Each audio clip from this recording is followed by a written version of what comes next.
Halo semuanya, selamat datang di podcast Sejarah Kelompok 4. Nah, kali ini kita akan membahas singkat tentang Kabinet Burhanuddin Harahap, salah satu kabinet penting pada masa demokrasi Indonesia. Nah, kali ini saya nggak sendirian nih, saya ditemani teman saya yaitu Nabila. Halo. Dan salah satu dari narasumber kita yaitu Dito. Halo semuanya. Nah, langsung aja kita mulai pembahasannya. Nah, katanya ini kabinet ini tuh mempunyai peran penting ya, terutama dalam penyelenggaraan pemilu pertama di Indonesia. Iya, betul banget. Jadi kabinet ini mempunyai peran penting dalam peran pemilu pertama di Indonesia dan juga usianya ini tuh sangat singkat. Nah, walaupun sangat singkat tapi mempunyai peran penting demokrasi di Indonesia untuk masa-masa selanjutnya. Hah? Singkat. Kira-kira berapa lama tuh masa jabatannya? Nah, singkatnya itu hanya 1 tahun. Jadi itu dari tahun 1955 sampai 1956.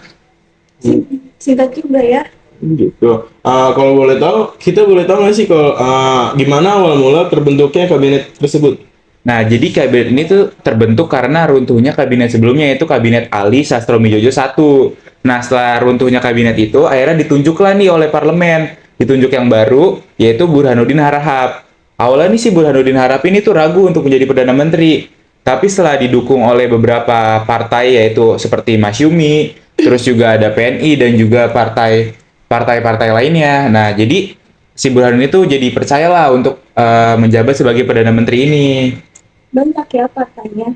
Jadi itu yang disebut kabinet nasional. Iya, betul banget. Jadi ini tuh disebut Kabinet Nasional. Banyak juga ya partainya, pasti susah untuk mengkoordinasikan semuanya. Iya, betul banget. Jadi sangat susah untuk mengkoordinasikan berbagai macam partai dengan bermacam pola pikiran yang berbeda. Boleh tahu nggak siapa tokoh penting dalam kabinet tersebut? Ya, jadi tuh tokoh penting dalam kabinet tersebut ada Presiden Soekarno dan juga wakilnya Muhammad Hatta.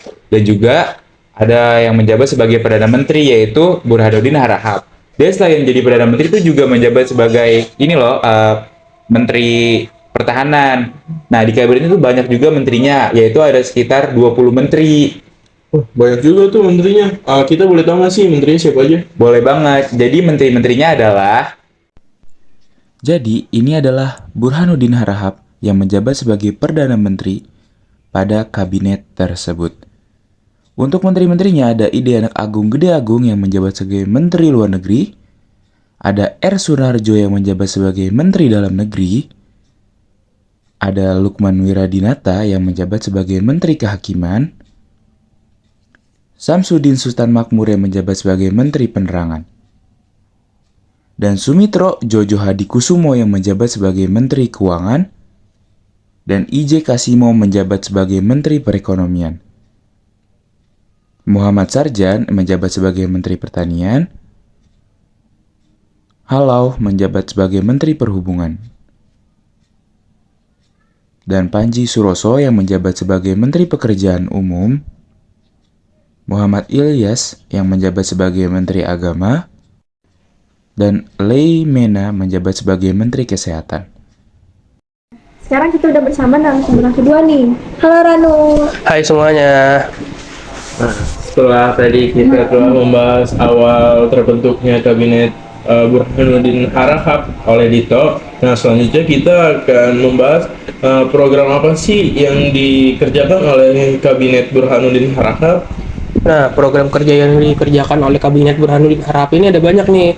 Nah, yang pertama itu ada menyelenggarakan pemilu untuk pertama kalinya di Indonesia pada tahun 1995 secara aman dan demokratis. Nah, yang kedua itu ada menekan angka inflasi di Indonesia yang pada saat itu tuh tinggi banget tuh. Angkanya 33% inflasinya pada saat itu. Nah, yang ketiga itu ada melakukan desentralisasi pemerintahan. Yang keempat itu ada melakukan politik luar negeri bebas aktif. Yang kelima itu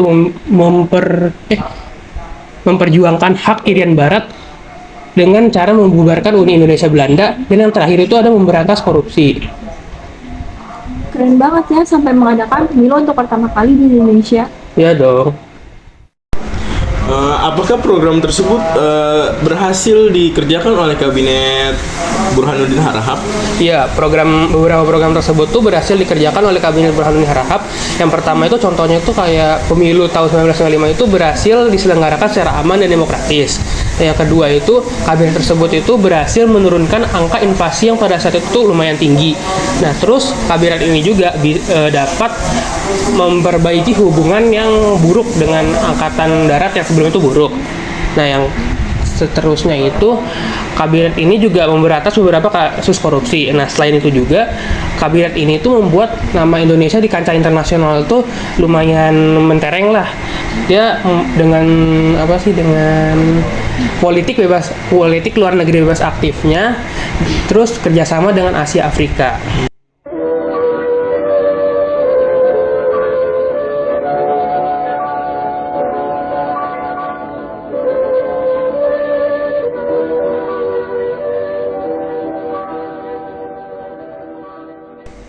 Jadi untuk pemilu yang sudah saya jelaskan tadi itu dimenangkan oleh beberapa partai, yaitu ada partai PNI yang memenangkan 22% suara, kemudian ada partai Masyumi yang memenangkan 20% suara, diikuti oleh NU dengan 18% suara, dan yang terakhir itu ada PKI dengan 16% suara. Nah, keempat partai tersebut itu akan mempengaruhi keadaan politik di Indonesia pada masa itu. Oke, sekarang kita udah bersama narasumber yang ketiga nih. Halo Jasmine. Nah, setelah tadi kita sudah membahas keberhasilan yang dicapai oleh Kabinet Burhanuddin Harahap, nah kita mau tahu dong kegagalan apa saja sih yang dirasakan oleh kabinet itu sendiri? Tentu ada inflasi tetap tinggi, masalah Iran batin dan kenaikan, dan koalisi 13 partai membuat keputusan sering tertunda, dan oposisi PNI juga memperberat langkah kabinet.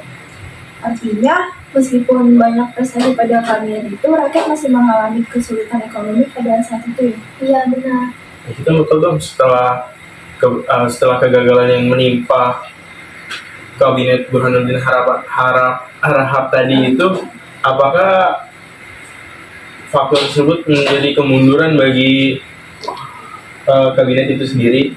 Ya, akhirnya kabinet ini jatuh pada 3 Maret 1956. Banyak kegagalan yang terjadi membuat kabinet ini runtuh. Penyebabnya yaitu konflik antar partai, tuntutan otonomi daerah, lemahnya sistem parlementer, dan ketidaksepahaman dengan Presiden Soekarno. Banyak yang menilai bahwa tugas kabinet ini menyelenggarakan pemilu sudah selesai. Oke, sekarang kita udah di penghujung acara nih. Tadi obrolan kita tentang kabinet baru di Harahap. Semoga bisa menjadi pembelajaran bagi kita semua. Nah, terima kasih untuk para penonton yang sudah menyimak podcast kita kali ini, dan terima kasih juga kepada narasumber atas informasi dan waktu luang yang sudah diberikan kepada kita. Sama-sama. Sampai jumpa semuanya. One is the loneliest number that you'll